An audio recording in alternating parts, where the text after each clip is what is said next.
Миний үе Лувсан Дашин Батмөнкөө. Насуу дээр 81 хүрч байна.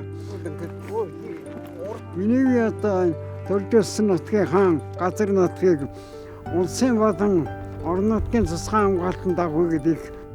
Тэгээд талаар одоо айд нутгийг авах гэж өөрөө бодоод төлөвлөж бодоод хамгийн түрүүнд одоо энэ улсын тухайн засгийн хамгаалтанд орон нутгийн хамгаалтанд авах ёстой одоо загны ургац тойром удаг шаант дурсгалт газрууд байгалийн үзэсгэлэнт газруудын хамгийн түрүүнд авъя гэж шийдээд нийт 24 баашил 500-аад мянган гектар газрыг одоо улсын болон орон нутгийн тусгай хамгаалтанд авчиад байна.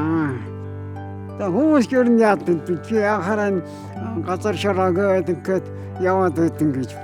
Би анхнаасаа нутаг амьтан хүн болохоор ингэж явж байна.